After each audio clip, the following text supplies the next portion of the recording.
Halo, selamat siang semua. Kembali lagi di podcast What We Can Do to Make PU Better and Stronger dari kelompok 3. Kita perkenalan diri dulu. Saya Anggi. Saya ditemani oleh teman-teman yang keren-keren. Ada Kak Aliza, Kak Ariel, Halo, Halo, Kak Andara, Kak halo Angga, Panggi. Halo. Kak Alwar, dan Halo. yang terakhir Kak Andrio. Ya, halo. Oke. Di tengah tantangan zaman dan harapan masyarakat yang terus berkembang saat ini, Kementerian Pekerjaan Umum dituntut untuk terus berinovasi, menjaga integritas, dan memperkuat pelayanan infrastruktur yang andal dan berkelanjutan. Hal ini perlu ditanamkannya aksi pelayanan dan aksi bela negara yang seperti yang kita ketahui. Bela negara meliputi cinta tanah air, sadar berbangsa dan bernegara, setia pada Pancasila, rela berkorban untuk bangsa dan negara, dan memiliki kemampuan awal bela negara, serta semangat mewujudkan negara yang berdaulat, adil, dan makmur. Nah, untuk teman-teman sekalian, saya mau nanya, bagaimana cara kita sebagai CPNS Kementerian Pekerjaan Umum ini membuat rencana aksi sebagai bentuk dari penjabaran kegiatan bela negara? Boleh dibantu?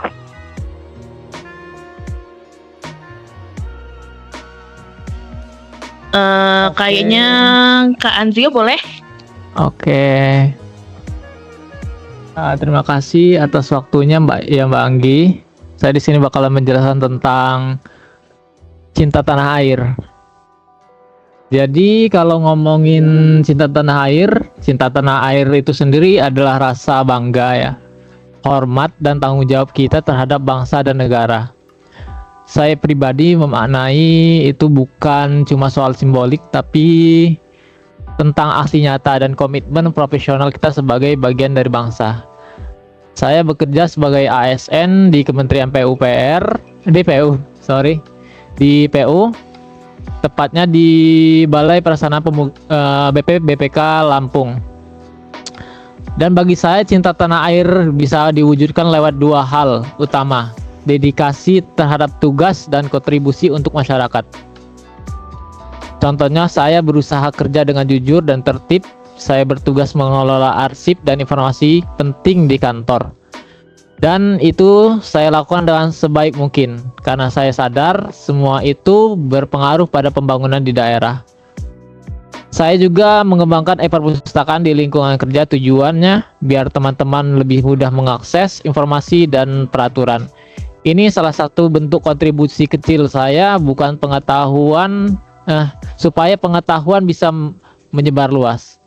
Buat saya cinta tanah air itu bisa dimulai dari hal-hal sederhana, datang tepat waktu, kerja dengan niat tulus, dan tidak tergoda melakukan hal-hal dilarang. Seperti itu, Mbak Anggi. Oke, ada yang mau nanggapin lain untuk bela negara ini, teman-teman semuanya? Oke, aku mau coba tanggepin terkait poin lain, mungkin poin sadar berbangsa dan bernegara. Jadi kita itu sebagai insan PU, menurut saya tuh harus mencerminkan sikap disiplin dan bangga terhadap budaya Indonesia. Contoh kecilnya itu kita di PU kan ada aturan berpakaian. Misalnya pada hari Jumat pakai batik tradisional, terus di Selasa minggu pertama itu pakai pakaian adat. Nah, menurut saya itu tuh harus kita ikutin sebagai bentuk disiplin kita, juga sebagai bentuk rasa cinta kita terhadap tanah air. Terus tuh selain itu juga ada contoh kecil kemarin waktu Latsar hari pertama, kita sempat tuh kenalan pakai bahasa daerah masing-masing. Nah, menurut saya itu juga salah satu contoh sikap kita untuk cinta terhadap tanah air. Terus kita juga sadar Indonesia itu terdiri dari berbagai macam agama, dan kita harus menghargai setiap agama-agama yang diakui di Indonesia itu. Misalnya dengan penyediaan fasilitas yang layak untuk semua agama, serta memberikan waktu yang cukup bagi karyawan untuk melaksanakan ibadah sesuai dengan kepercayaannya. Kemudian karena saya kebetulan bekerja sebagai pengelola pengadaan barang dan jasa, saya rasa saya tuh harus menjaga proses seleksi dan pemilihan paket itu tidak diskriminatif, tapi berdasarkan kompetensi dan integritas, dan sesuai dengan peraturan perundang-undangan yang berlaku. Mungkin itu aja dari saya, Mbak Anggi. Oke, baik, untuk yang lainnya boleh kalau mau untuk menanggapi atau punya pendapat lain tentang bela negara kan banyak ya. Boleh dilanjutin.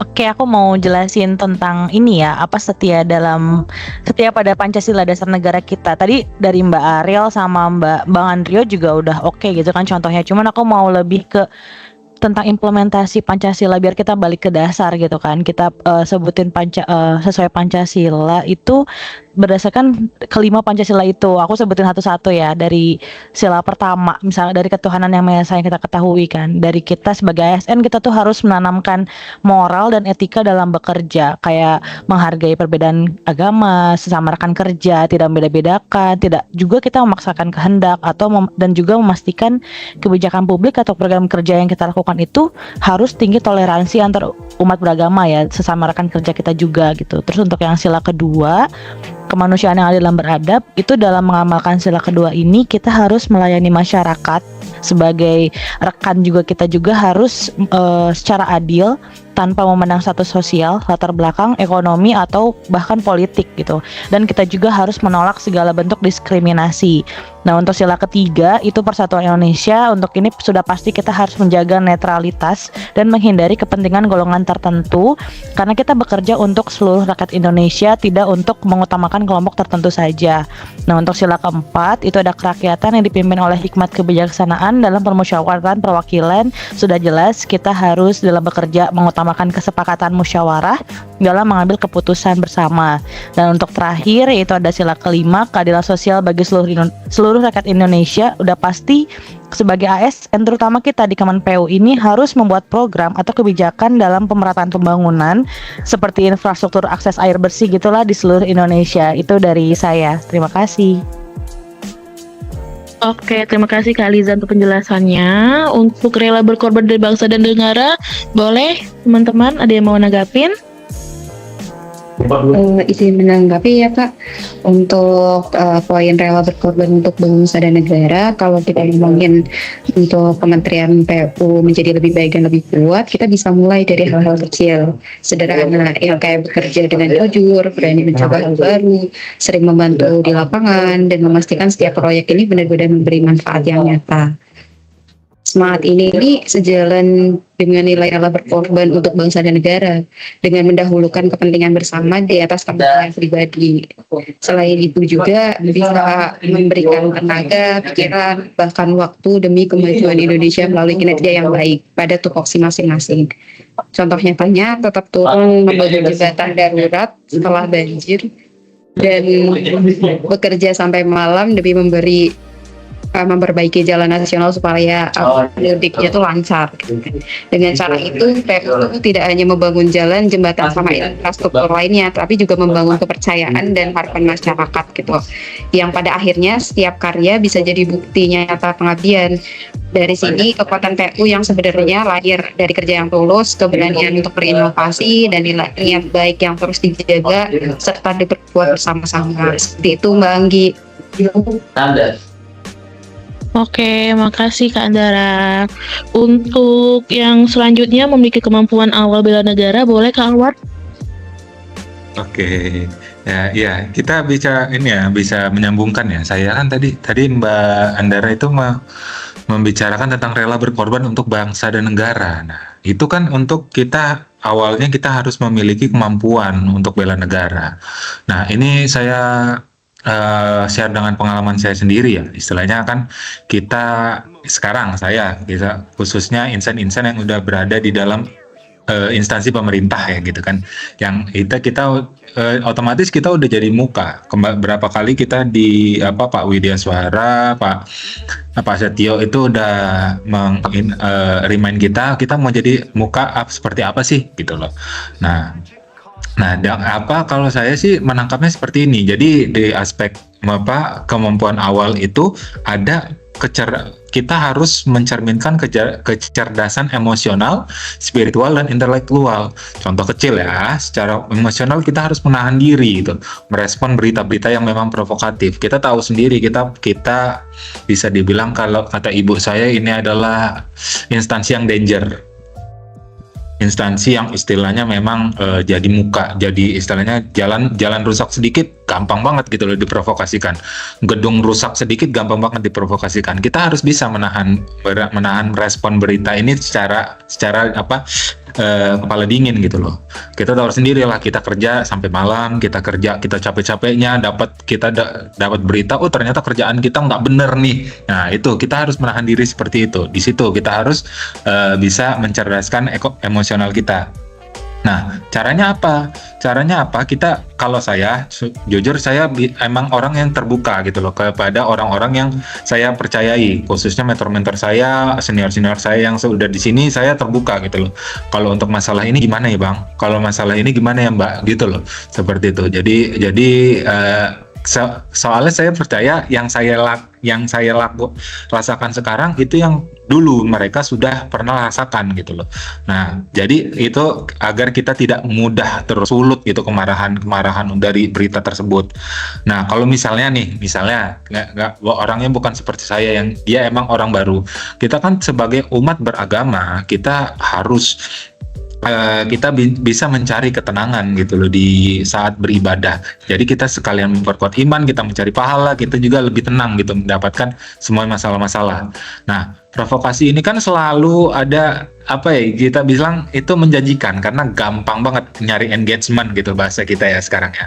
Nah, kita juga bisa antisipasi nih. Itu kita caranya memperluas literasi, membaca tentang geopolitik di Indonesia ini. Terus kita juga kalau nggak semuanya kita harus meningkatkan potensi-potensi kita seperti kursus-kursus tentang cyber security terus dan lain-lain seperti itu. Nah itu sih menurut saya. Oke, makasih Kak Alwar. Yang terakhir, semangat mewujudkan negara yang berdaulat, adil dan makmur. Boleh dibantu Kak Angga untuk penjelasannya? Oke Mbak, makasih. Jadi sebenarnya sebagai ASN baru di PU ini, semangat mewujudkan negara yang berdaulat, adil dan makmur itu kan beneran nempel ya di kerjaan kita. Contoh paling simpelnya nih misalkan di soal kedaulatan. Misalnya saya baru nih di BP2JK. Nah, di sini kita tuh harus belajar pelan-pelan buat ngerti dari standar pemilihan tender yang benar. Nah, karena di balik itu kan ada standar teknis yang rumit banget gitu. Nah, pas saya belajar dengan benar-benar nih, kan sama aja saya kayak lagi jaga kedaulatan kita gitu. Kenapa? Karena pengetahuan dan kemampuan kita itu yang bikin infrastruktur kita jadi kuat. Jadi belajar itu juga bela negara. Dan juga lingkup kerja kita di BP2JK ini menurut saya menjadi garda terdepan. Karena kita mastiin proses lelang berjalan transparan dan sesuai aturan. Tiap kali kita teliti untuk meriksa dokumen atau nolak tawaran yang berbau korupsi, itu sama aja kayak kita lagi ngebela kedaulatan kita gitu, dari tangan-tangan yang ingin merusak. Jadi tugas kita di sini bukan cuma sebagai administrasi, tapi juga sebagai menjaga agar uang rakyat dipakai untuk membangun infrastruktur yang kuat dan mandiri, bukan untuk dikorupsi. Dan selain itu, kerjaan kita ini juga jadi fondasi buat keadilan dan kemakmuran. Kita harus pastiin setiap penyedia jasa juga punya kesempatan yang sama dalam lelang, tanpa memandang kedekatan atau status. Dengan begitu, kita pastikan proyek-proyek penting di negara kita dikerjakan oleh pihak-pihak yang benar-benar kompeten. Dengan hasilnya yaitu infrastruktur seperti jalan, jembatan, atau irigasi pun bisa terbangun dengan kualitas yang terbaik. Nah, ini yang akhirnya bikin distribusi barang jadi lancar, pertanian subur, dan ekonomi masyarakat jadi lebih baik. Jadi, meski di balik layar, setiap ketelitian dan integritas kita punya dampak langsung yang luar biasa besar untuk kemakmuran seluruh rakyat Indonesia. Kalau dari saya seperti itu, Mbak. Oke, terima kasih Kak. Keren banget ya untuk penjelasannya ya.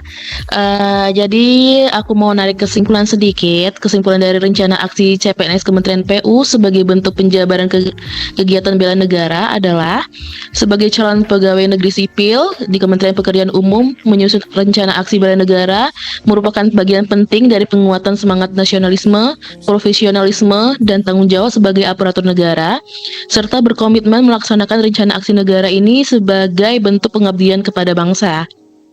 Bela negara bagi insan PU bukan hanya tentang pertahanan fisik, tetapi juga tentang membangun infrastruktur untuk mendukung kedaulatan, kesejahteraan, dan keadilan sosial bagi seluruh rakyat Indonesia. Membentuk ASN PU yang tidak hanya andal secara teknis, tapi juga memiliki semangat kebangsaan, jiwa melayani, dan loyalitas terhadap NKRI. Rencana aksi ini kami percaya bahwa membangun infrastruktur bukan adalah hal yang dari menjaga keutuhan dan martabat Indonesia. Melalui kerjaan jujur, disiplin, dan penuh semangat, kami siap menjadi ASN yang tangguh, loyal, dan berintegritas. We can do to make PU better and stronger sudah kita dengarkan, udah kita jelasin semua tadi. Terima kasih atas penjelasannya teman-teman semua. Semoga kita lebih baik. Bye-bye. Terima kasih. Terima kasih.